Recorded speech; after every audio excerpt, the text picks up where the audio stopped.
saat hari ini Bapa, kami datang dengan segenap hati kami mau menyembah Engkau Tuhan. Kami mau memuji Engkau ya Bapa. Kami percaya hadirat-Mu Tuhan yang akan memenuhi setiap kami. Bapa, kami datang, kami siap untuk menyembah memuji memuliakan nama-Mu. Biarlah urapan-Mu turun atas setiap kami Tuhan. Dan biarlah kami fokus hanya menyembah memuji-Mu Tuhan. Dan biarlah ketika kami menyembah memuji-Mu Tuhan, kami akan melihat kuasa-Mu Tuhan. Kami akan merasakan kasih-Mu setiap hari dalam hidup kami, sepanjang hidup kami ya Tuhan, dalam nama Yesus. Hadirlah Engkau ya Tuhan, agar pujian penyembahan kami tidak sia-sia tetapi berkenan di hadapan-Mu Bapa. Di dalam nama Yesus. Terima kasih Bapa, terima kasih Tuhan Yesus. Kami siap menyembah Engkau, kami siap memuji-Mu Bapa.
katakan, jadikan aku bait suci-Mu yang kudus dan tiada bercela. Jadikan aku mezbah doa-Mu bagi keselamatan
kami. Kami percaya bahwa selama-lamanya Engkau baik bagi setiap kami, Tuhan.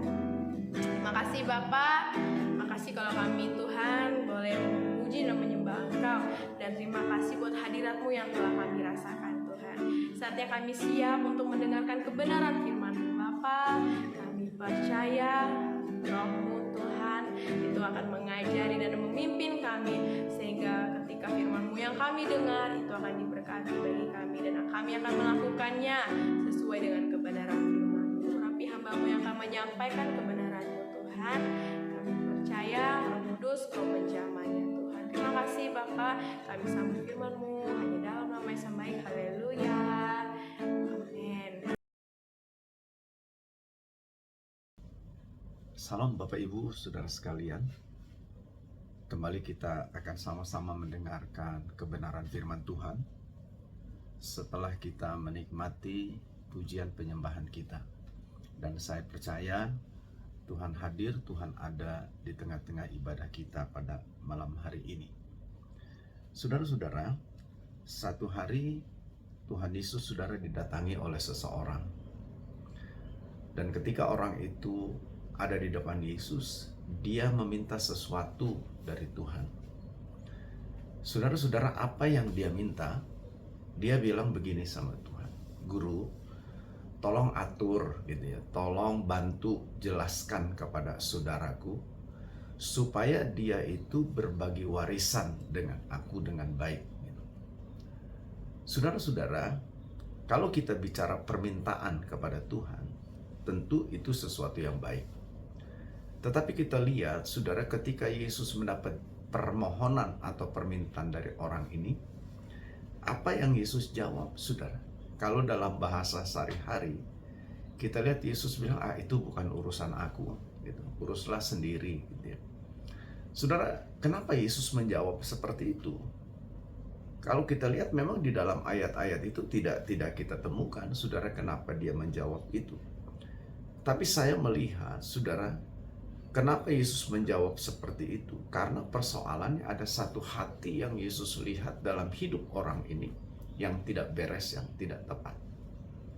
Apa maksudnya itu, saudara? Yesus dapatkan satu hati yang salah atau sikap yang salah terhadap masalah harta itu. Nah, itu sebabnya, saudara, dia berkata, saudara, di dalam Lukas pasal yang ke-12, ayat yang ke-15, di sana ada satu pernyataan yang menurut saya luar biasa, saudara, perlu kita simak, perlu kita benar-benar juga mengerti.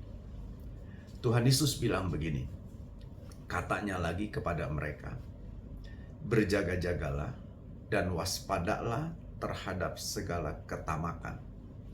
Sebab walaupun seorang berlimpah-limpah hartanya, hidupnya tidaklah tergantung daripada kekayaan itu. Saudara, ini satu pernyataan yang sangat serius yang Yesus katakan. Saudara, memang ketika kita bicara katakan tentang uang, ya, tentang harta, kadang-kadang, saudara, kita agak kagok ya untuk berbicara tentang masalah uang, apalagi dalam konteks gereja. Tapi saudara, kalau kita mau melihat dengan jujur, melihat secara objektif, bagaimana pandangan Alkitab tentang masalah uang, saya kira, saudara, itu adalah sesuatu yang sangat alkitabiah. Sebab, saudara, kalau kita lihat, khususnya sebutlah perumpamaan yang Yesus kemukakan, saudara, ada kurang lebih 39 atau katakanlah genap 40 perumpamaan yang Yesus sampaikan dalam pengajaran-pengajarannya selama ini. Nah, dari perumpamaan itu, saudara, kita bisa lihat 50% lebih, atau katakan setengahnya lebih dari perumpamaan itu, saudara, terkait atau berhubungan dengan masalah uang. Atau juga di dalamnya mungkin dengan keserakahan, dengan kemurahan hati, dan juga dengan masalah memberi.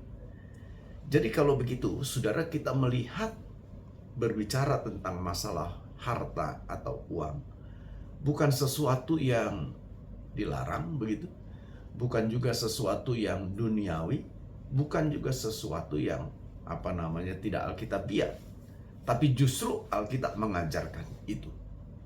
Nah, saudara, ada satu artikel saudara yang ditulis dalam sebuah majalah gitu. Ini memang majalah sekuler, majalah keuangan. Saudara, dikatakan bahwa dibilang di sana, hari-hari ini manusia itu bukan lagi menggunakan atau mengkonsumsi uang, lebih daripada budaya yang lain. Artinya gini, fokus manusia terhadap uang itu begitu luar biasa, saudara. Bahkan melebihi fokusnya kepada hal-hal yang lain yang ada di dalam kehidupan dalam dunia ini. Bahkan saudara, dibilang juga manusia itu dibilang mengejar uang lebih daripada mengejar hal-hal yang lain. Dan uang, dia bilang, sudah menjadi yang utama di dalam kehidupan manusia. Saudara-saudara, memang seringkali kita mendengar ada kalimat-kalimat atau ucapan-ucapan yang terkait. Kita memang perlu uang. Kalau kita baca Alkitab, saudara, uang bukan masalah, ya. Jadi saudara, kesalahannya itu sebetulnya bukan ada pada uangnya, ya, tapi ada pada sikap hati kita. Nah, saudara, Rasul Paulus dia bilang begini, ya, kepada Timotius itu. Ingatkan tuh kepada orang-orang kaya, Paulus bilang, supaya jangan terikat, gitu. Sebab Paulus bilang gini, akar daripada segala kejahatan yang ada itu adalah cinta uang. Nah, kalimat ini tentu menjadi sebuah peringatan yang sangat jelas. Persoalan utamanya bukan ada pada uangnya, tapi pada sikap hati yang menomorsatukan, yang mengutamakan uang itu. Inilah saudara letak persoalannya. Jadi benar saudara kalau dikatakan bahwa sesungguhnya saudara, yang jadi persoalan bagi kita, bagi banyak orang termasuk orang-orang Kristen di dalamnya, bukan persoalan itu bukan terhadap uangnya, maksudnya bukan masalah uangnya. Jadi saudara-saudara, kenyataannya kita tidak mempunyai masalah dengan uang. Ya, artinya kita mungkin ada uang, kita cukup uang, ya. Atau kalaupun kita ya berada dalam kesederhanaan, mungkin bukan jadi satu persoalan yang seperti apa. Tapi saudara, ada satu sisi yang perlu kita waspadai. Ada sebuah kalimat yang bilang begini, saudara. Kenyataannya kita ini sebetulnya tidak ada masalah dengan uang. Tapi saudara, dia bilang kita mempunyai masalah dengan persoalan memberi. Nah, saudara-saudara, memberi ini adalah sebuah ajaran yang Yesus katakan. Bagaimana saudara supaya kita ini tidak terikat, ya, tidak bergantung sepenuhnya hidup kita kepada uang. Ada banyak orang saudara yang terikat kepada uang, yang begitu mengutamakan uang sehingga segala cara dihalalkan, segala cara diperbolehkan. Nah, itu sebabnya saudara, saya berharap biarlah malam ini kita akan sama-sama belajar bagaimana supaya uang itu dalam hidup kita menjadi sebuah alat, menjadi hamba yang baik, yang menolong kita. Kita yang mengatur, kita yang menentukan, kita yang mengelolanya dengan baik. Sebab saudara, ketika uang itu atau harta itu menjadi tuan atas kita, maka dia akan menjadi tuan yang kejam, Tuhan yang jahat, dan tuan yang akan menghancurkan kehidupan kita. Tetapi kalau kita yang menjadi tuan atas uang atau harta kita itu, maka saudara, uang akan menjadi hamba yang baik, ya, yang bisa menolong kita, membantu kita. Nah, itu sebabnya saudara, Tuhan Yesus tadi ingatkan dengan serius bahwa kehidupan kita ini tidak ditentukan, tidak tergantung kepada banyak atau sedikitnya uang yang kita punya. Saudara, kita perlu benar-benar memahami akan hal ini, merenungkan ini. Ada banyak orang begitu menggantungkan hidupnya dengan apa yang ada pada dia, dengan uangnya, dengan harta bendanya. Tetapi saudara, Yesus ingatkan ini. Nah, itu sebabnya malam hari ini saya mau ajak saudara untuk menjadi pribadi-pribadi yang bermurah hati, yang suka memberi, suka berkorban, saudara. Dalam hal ini tentu terkait dengan persembahan uang kita. Nah, Bapak Ibu Saudara sekalian, kalau kita bicara tentang masalah persembahan, Alkitab mengajarkan hal itu dengan jelas, saudara. Memberikan persembahan kepada Tuhan. Saudara, persoalannya, persembahan-persembahan yang kita berikan itu, kita perlu, saudara, benar-benar memperhatikannya. Artinya gini, bagaimana kita memberi, ya, sikap hati yang seperti apa yang harus ada di dalam masalah memberi. Kalau tidak, saudara, saya khawatir, maksudnya gini, kita itu menjadi orang yang sebetulnya memberi, tetapi pemberian kita itu sia-sia. Di dalam ayat yang tadi kita baca, Yesus menekankan di sana masalah hati-hati, waspada, dia bilang terhadap ketamakan, ya, keserakahan. Orang yang serakah itu, saudara, orang yang selalu terfokus kepada dirinya. Orang yang tidak pernah punya kepedulian terhadap orang-orang di sekitar hidupnya. Tapi segala sesuatunya itu yang menjadi fokus utamanya adalah dirinya. Ya, pokoknya saya, gitu. Nah, orang-orang yang seperti inilah, saudara, yang dapat kita kategorikan sebagai orang-orang yang tamak. Nah, jadi mari kita belajar, saudara, jangan sampai ketamakan itu, saudara, yang menguasai kehidupan kita.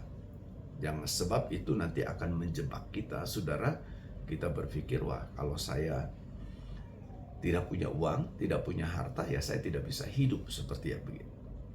Untuk sudah itu sebabnya, mari saudara, kita perlu belajar melepaskan diri dari ketamakan ini. Bagaimana caranya? Satu-satunya cara atau salah satu cara, saudara, membangun menjadi pribadi yang suka memberi. Saudara-saudara, ini sikap hati yang perlu kita kembangkan di dalam kita berjaga-jaga dan waspada terhadap ketamakan adalah, saudara, suka memberi.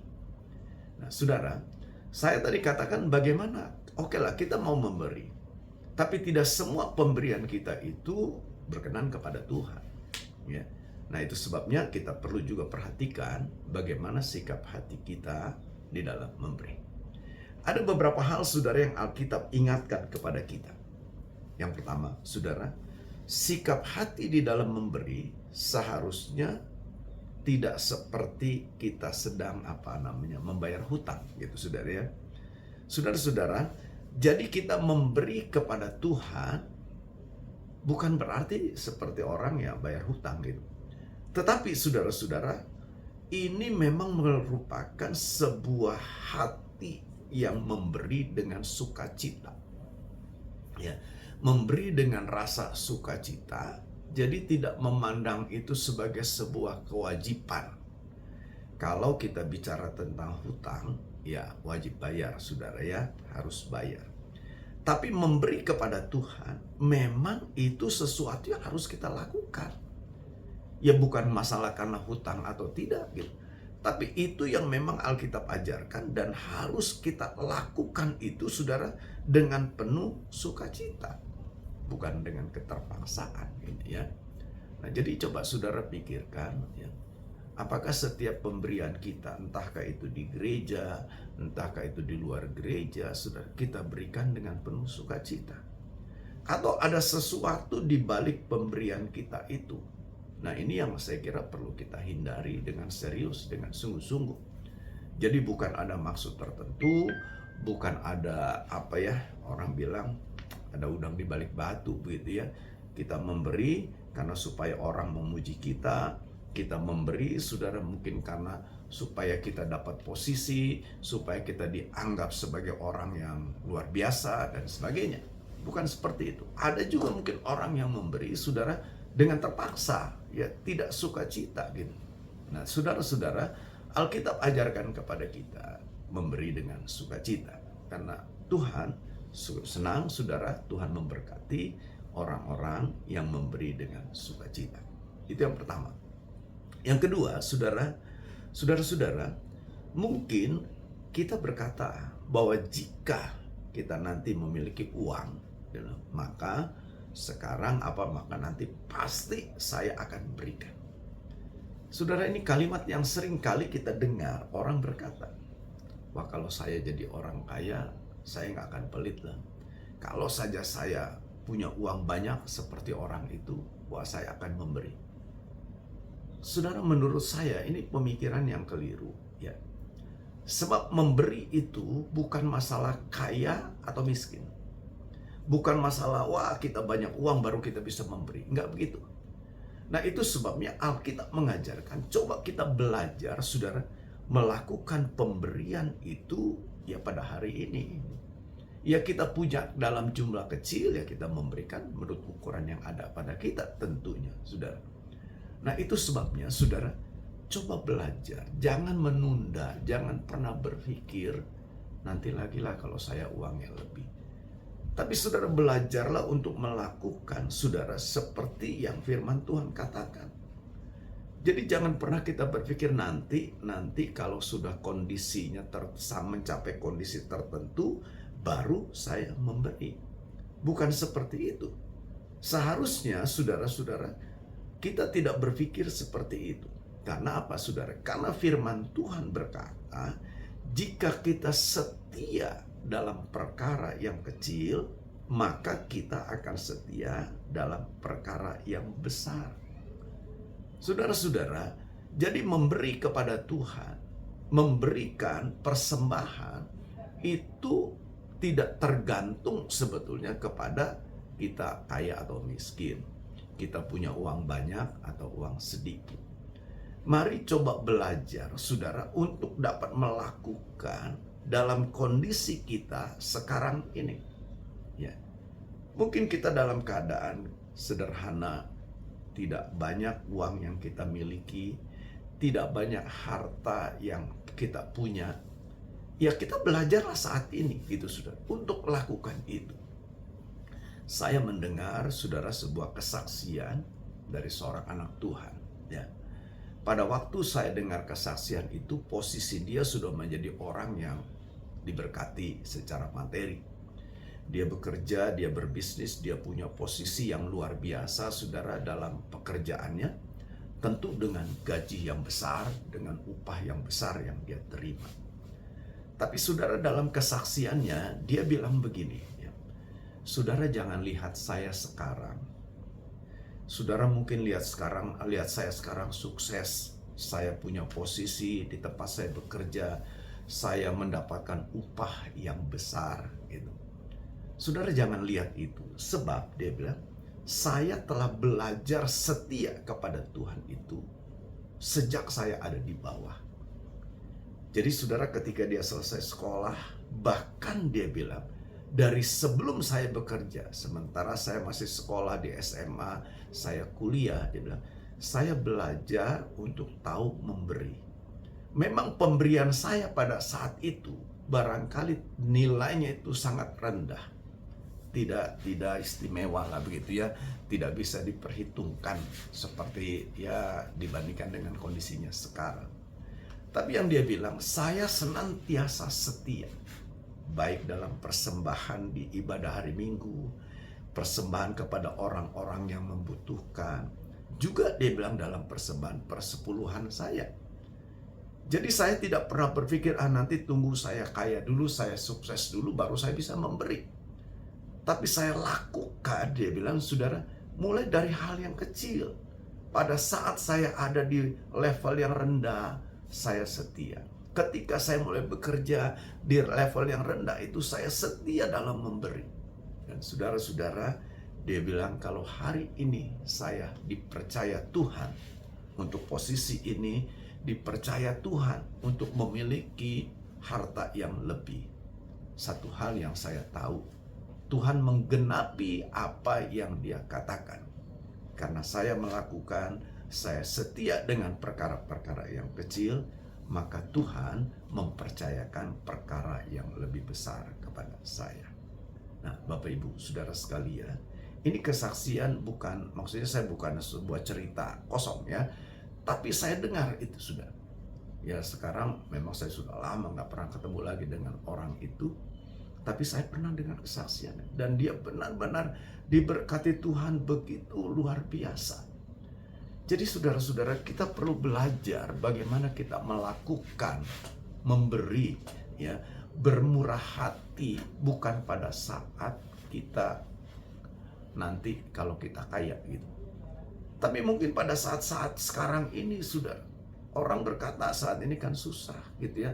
Wah saya banyak dengarlah keluhan orang-orang, bukan keluhan, cerita lah gitu saudara ya.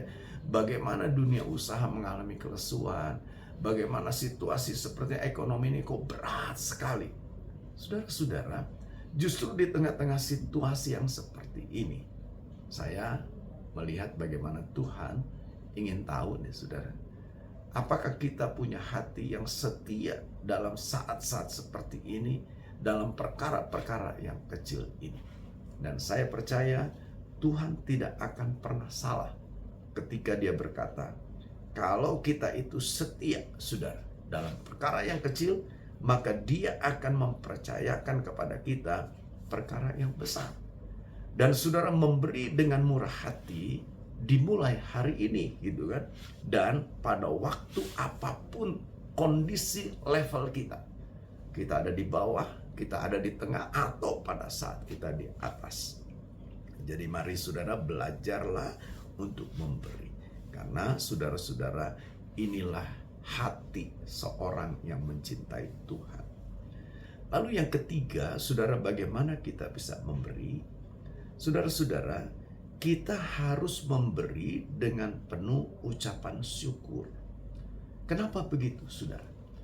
Sebab begini, saudara, ketika kita memberi dengan dasar hati yang bersyukur, artinya, saudara, kita sadar apa yang kita punya, yang kita persembahkan, yang kita berikan itu sumbernya dari Tuhan. Tuhanlah yang membuat saya punya. Tuhanlah yang membuat saya bisa memiliki ini dan itu. Tuhanlah yang membuat saya sekarang ada di posisi seperti ini. Tuhanlah yang membuat saya bisa memiliki semuanya ini. Jadi pada waktu kita persembahkan, saudara, waktu kita memberikan, saudara-saudara, kita tidak lagi merasa, wah ini punya saya persembahkan kepada Tuhan. Tidak. Itu sebabnya belajarlah memberi dengan hati yang penuh syukur itu. Saudara, karena itu akan menolong kita. Benar-benar kita menyadari apa yang kita berikan sesungguhnya pada dasarnya itu bersumber dari Tuhan. Nah, Bapak Ibu Saudara sekalian, memberi adalah sesuatu yang Alkitab ajarkan. Ya. Kenapa, saudara? Bahkan saya mau bilang, memberi bermurah hati itu adalah sikap pribadi daripada kekristenan itu. Jadi kalau boleh saya bilang, inti daripada kekristenan atau iman Kristen itu adalah memberi. Kenapa begitu, saudara? Saudara-saudara, sering saya katakan bahwa Allah adalah pribadi pemberi. Dia yang memberikan kita hidup. Dia memberikan segala sesuatu yang kita perlukan. Dia yang memberikan segala sesuatu, saudara, yang menjadi keperluan kita, kebutuhan kehidupan kita. Dia cukupkan. Saudara lihat bagaimana ketika Allah menciptakan.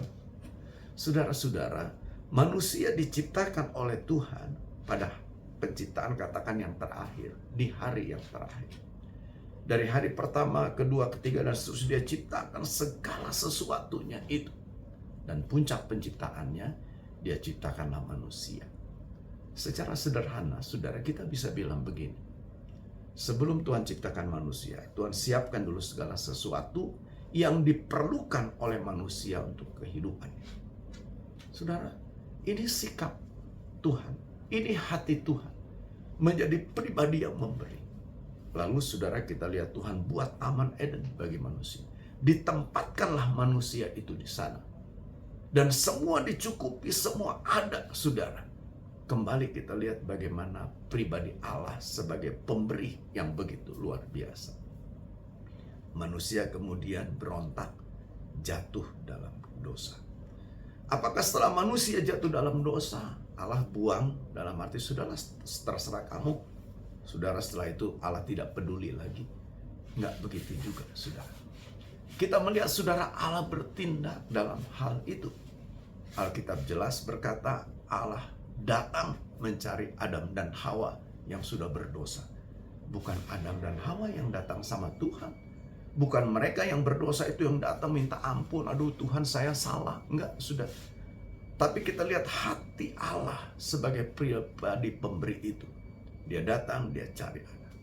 Dan apa yang Tuhan lakukan? Kalau saudara baca, kita tahu saudara, dia ambil, ya tidak dijelaskan memang secara rinci, tapi pakaian yang dikenakan Adam dari daun itu diganti oleh Allah. Saudara, dengan pakaian dari kulit binatang. Ada binatang yang dikorbankan, dia berikan. Dan saudara, bukan hanya itu. Kita lihat dalam sejarah perjalanan hidup manusia, di dalam keberdosaannya, di dalam kejahatan yang begitu luar biasa, kembali pribadi Allah sebagai pemberi itu muncul. Tidak pernah hilang, tidak pernah berubah. Dan kita tahu puncak pemberian Allah yang tertinggi dan terbesar, dia berikan anak yang tunggal bagi saudara dan saya. Saudara-saudara, itulah Allah kita. Itu sebabnya ketika kita bicara tentang kekristenan, kekristenan adalah memberi. Allah sebagai Tuhan yang utama, yang nomor satu, dia pribadi yang memberi. Dan saudara-saudara, Yesus datang ke dalam dunia, dia memberikan juga.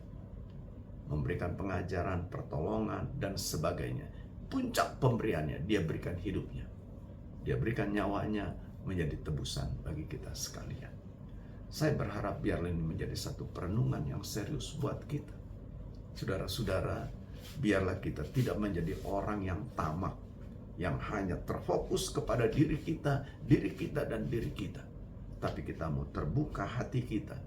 Saudara, Tuhan memberikan kepada kita sebuah contoh, yaitu pribadinya, pribadi pemberi. Saya berharap apa yang kita pelajari pada hari ini menjadi sebuah perenungan buat kita. Dan saya berdoa, biarlah kuasa Tuhan, kuasa firman ini mengubah hidup kita menjadi pribadi-pribadi pemberi. Tuhan Yesus berkati kita semua. Amin. Mari kita berdoa, saudara. Bapa di surga, terima kasih buat saat ini. Kami kembali mendengarkan kebenaran firman-Mu. Biarlah firman ini tidak lalu begitu saja. Tapi kuasa firman bekerja dalam hidup kami, mengubahkan kami. Ampuni kami kalau selama ini kami menjadi orang-orang yang tamak, yang serakah, yang hanya mementingkan pribadi kami dan tidak pernah peduli. Tapi biarlah kiranya hari ini firman-Mu mengubah kami, membuka mata rohani kami, pengertian kami, untuk kami hidup seturut dengan kehendak-Mu. Terima kasih Bapa. Berkati seluruh umat-Mu, bahkan setiap orang yang mendengarkan kebenaran firman ini. Diberkatilah mereka. Pribadi mereka diberkati, keluarga rumah tangga mereka diberkati, usaha pekerjaan mereka diberkati, hidup mereka diberkati, diubahkan menjadi orang-orang yang bermurah hati, menjadi orang-orang yang seperti Yesus yang selalu memberi. Terima kasih Bapa. Kami berdoa menyerahkan seluruh hidup kami dalam tangan-Mu. Umat-Mu yang sakit disembuhkan dalam nama Yesus. Yang lemah diberi kekuatan, yang susah diberikan penghiburan. Bapa, kami juga berdoa buat bangsa kami. Kami serahkan dalam tangan Tuhan. Tuhan tolong, khususnya dalam rangka pemilu ini, yang tinggal beberapa hari lagi. Penyertaan Tuhan nyata, kehendak Tuhan dinyatakan. Terima kasih Tuhan. Kami bersyukur buat segala kebaikan, buat segala anugerah-Mu di dalam nama Tuhan Yesus Kristus. Haleluya, haleluya, amin. Puji Tuhan, Bapak Ibu Saudara sekalian, kita akan ketemu dalam Eva minggu depan. Tuhan Yesus berkati kita semua. Amin.